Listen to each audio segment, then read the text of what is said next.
ఇప్పుడు మనం డిఫరెన్షియేషన్ అంటే ఏంది, అందులో ఏమేమి ఫార్ములాస్ ఉంటాయో అవి నేర్చుకుందాము. డిఫరెన్షియేషన్లో మనకు ఫార్ములాస్ వస్తే ప్రాబ్లమ్స్ సింపుల్గా వేసేయచ్చు. డిఫరెన్షియేషన్ అంటే మీనింగ్ ఏంటంటే ఖాళీ రేట్ ఆఫ్ చేంజ్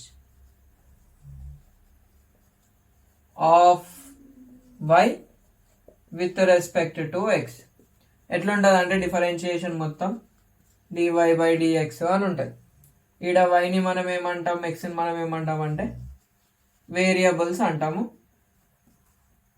ఈ వేరియబుల్స్లో ఇక్కడ 2 టైప్స్ ఉంటాయి. ఒకటి డిపెండెంట్ ఉంటుంది, ఇంకోటి ఇండిపెండెంట్ ఉంటుంది. ఇక్కడ మనకు వై ఈక్వల్స్ టు ఎక్స్ ఇచ్చిండు అనుకో, ఈ ఎక్స్ మీద ఈ వై డిపెండెంట్ అయింది కదా. సో ఎక్స్ ఎట్లయితే చేంజ్ అవుతుందో వై ఈడ సేమ్ అట్లనే చేంజ్ అవుతుంది. సో ఈడ మనం వైని డిపెండెంట్ వేరియబుల్ అంటాం,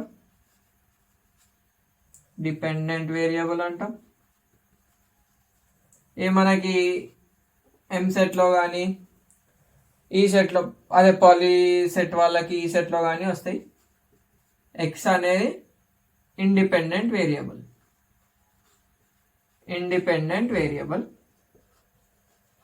ఇది అయిపోయినాక ఒకవేళ మనకి ఏవైనా వేరియబుల్స్ ముంగట ఎక్స్ వై జెడ్ వాటిని వేరియబుల్స్ అంటాం. కొన్నిసార్లు యూ వి టీ అని ఇటు ఉంటుంది.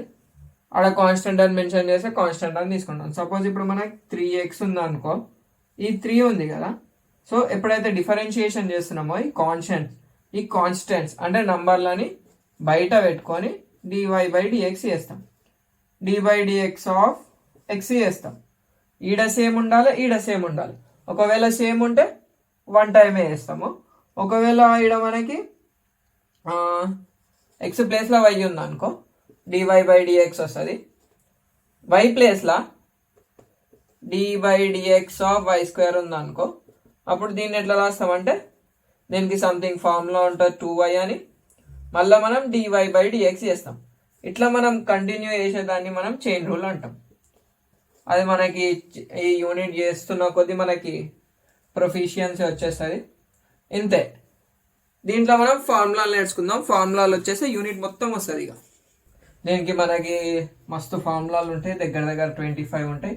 ఈ 25 ఫార్ములాలు వస్తే ఇంటర్ ఫస్ట్ ఇయర్లో డిప్లొమా సెమ్ 2లో డిఫరెన్షియేషన్ చేస్తాము, డిఫరెన్షియేషన్ 2 చేస్తాము.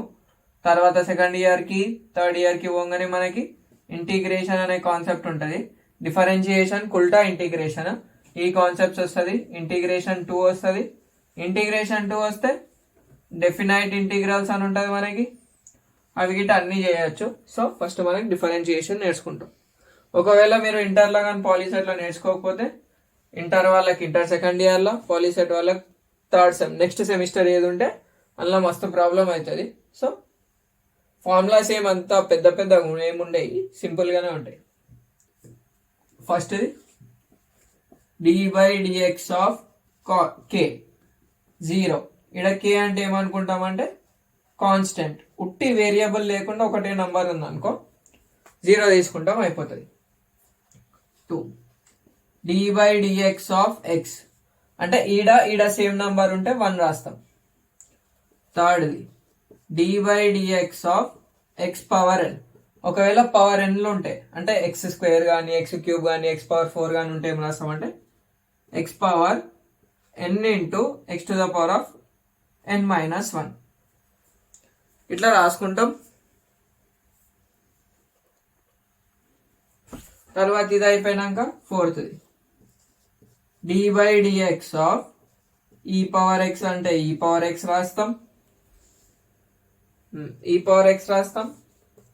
ఫిఫ్త్ది d by dx of a power x అంటే a power x into log a. ఇది ఎట్లా రాసినామంటే ఈ పవర్ ఎక్స్ లెక్కనే తీసుకుంటాం. ఇక్కడ మనకి లాగ్ ఈ టు ద బేసి ఈ వాల్యూ 1 అవుతుంది కాబట్టి మనం ఖాళీ ఈ పవర్ ఎక్స్ రాసుకున్నాం.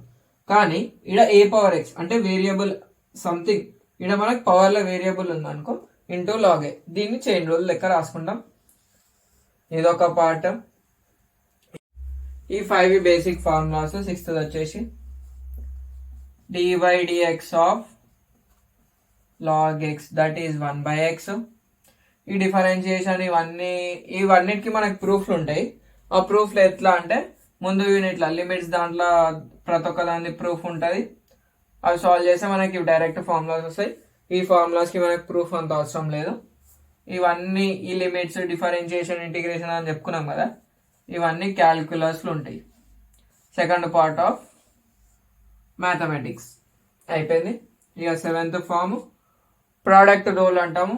ప్రోడక్ట్ అంటే ఏంది? dydx of UV. రెండు వేరియబుల్ ఇచ్చింది అనుకో, xy కానీ యూవి కానీ ఇంకా x² into e power x కానీ అట్లా ఇస్తే ఫస్ట్ u ఇంటూ dv/dx చేస్తాం ప్లస్ v ఇంటూ du/dx చేస్తాం, అయిపోతుంది. 8th వన్ ఇది ప్రోడక్ట్ రూల్ కదా. Quotient rule u/v. ఇది ఎట్లా చేస్తామంటే ఫస్ట్ ఈజీగా గుర్తుపెట్టుకోనికే v², ఇక్కడ ఏదైతే స్క్వేర్ రాసినామో అది ఇక్కడ రాసి du/dx రాస్తాం మైనస్ ఇక్కడ du/dx అయిపోయింది కదా, సో u ఇంటూ dv/dx. ఇట్లా ఈజీ గుర్తుపెట్టుకుంటాం. ఇవి మెయిన్లీ మనకి 8 ఫార్ములాస్ ఉంటాయి. ఫర్ సపోజ్ ఇది మనకు ఫార్ములా కాదు, ఎట్లా అంటే సపోజ్ d/dx ఆఫ్ kx కానీ, k అంటే ఏమనుకున్నాం? కాన్స్టెంట్ అనుకున్నాం కదా. అట్లుంటే మనం ఈ దీని కోఆఫిషియంట్ అంటాము. నంబర్స్ ఉంటే ఆ కోఆఫిషియంట్ని ముందు రాసి dydx ఆఫ్ x రాసుకుంటాం. అంటే ఇక్కడ dydx ఆఫ్ x అంటే ఎంత? 1 కదా. సో ఇక్కడ మనకు ఆన్సర్ k వస్తుంది. ఇట్లా రాసుకుంటాం మనం సింపుల్గా. ఇవి బేసిక్ ఫార్ములాస్. ఇంకోటి ఏంటంటే ఈ డిఫరెన్షియేషన్లో ఏ ఫంక్షన్స్ని డీల్ చేస్తామంటే దానికి ఒక ఫ్రేజ్ ఉంది, ఐలెట్ని డీల్ చేస్తాం. ఐ అంటేనేమో inverse trigonometric function, sine inverse power x అని ఉంటుంది. ఎల్ అంటేనేమో లాగర్థమిక్, ఏ అంటేనేమో ఆల్జీబ్రిక్, x² x³. టీ అంటే మనకు తెలుసు ట్రిగ్నోమెట్రిక్, ఈ అంటే ఎక్స్పోనెన్షియల్. ఇట్లా ఐలెట్ ఫామ్ ఉన్న ఇట్లా మనం డీల్ చేస్తాం.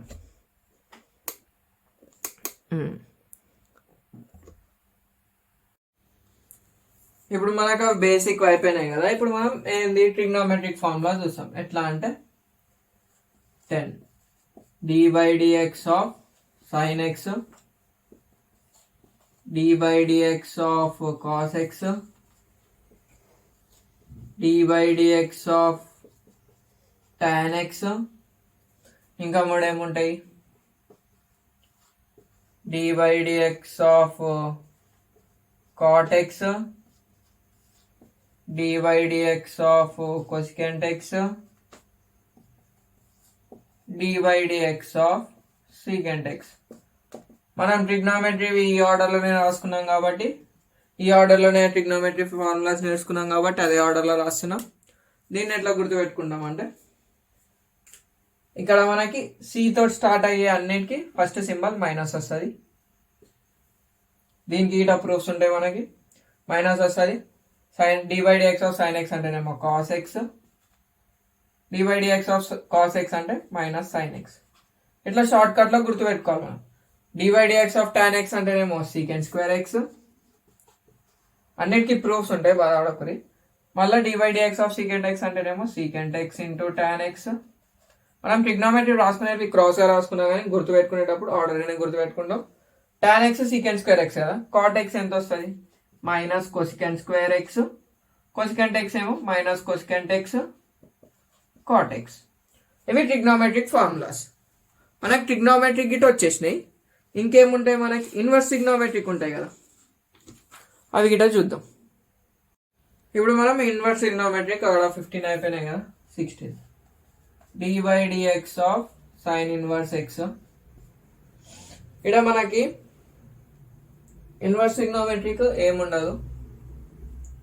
17th ఖాళీ ఫార్ములాస్, ఒక ట్రిక్ ఉంటుంది అంతే, కాస్ ఇన్వర్స్ x. 18th వచ్చేసి dydx of tan inverse x. ఇంకోటి ఏంది 19th dydx of cot inverse x. ఇవి ఆర్డర్ రాసుకున్నా ఏం కాదు మనకి. 20 dydx ఆఫ్ cot అయిపోయినాక secant ఇన్వర్స్ x. తర్వాత 21 dydx of cosecant inverse X. ఇక్కడ మనకి ఏం తెలుసు, సితో స్టార్ట్ అయితే ముంగట ఏమొస్తుంది, మైనస్ మైనస్ మైనస్, అంతే కదా. సైన్కి వచ్చేసి 1/√1 మైనస్ ఎక్స్ స్క్వేర్. కాస్కి వచ్చేసి గిట సేమ్. ట్యాన్కి వచ్చేసి ప్లస్ కదా, 1/1 ప్లస్ ఎక్స్ స్క్వేర్. కాట్కి వచ్చేసి -1/1 ప్లస్ ఎక్స్ స్క్వేర్. సీకెండ్కి +1/mod x √, అది మనం ఎక్కువ వాడాం, సో మనం అంత గుర్తుపెట్టుకున్న పని గిట లేదు. ఎక్స్ స్క్వేర్ -1 mod x అంటే మనం ఎక్స్నే కన్సిడర్ చేస్తాం, -1/x √x² -1. ఇందులో మనకి ఏం రావాలి, మధ్యలో మైనస్ ఉందనుకో, మైనస్ ఉండి ఎక్స్ స్క్వేర్ ఉంటే సైన్ ఇన్వర్స్ ఎక్స్, న్యూమరేటర్లో మైనస్ వస్తే కాస్ ఇన్వర్స్, టాన్ ఇన్వర్స్కి మధ్యలో ప్లస్ వస్తుంది, అంతే. ఇక తర్వాత హైపర్బోలిక్ ఇటు ఉంటాయి, కానీ మనకు అంత అవసరం రావు. ఆ యూనిట్లో చెప్పేటప్పుడు డిస్కస్ చేద్దాం అవి.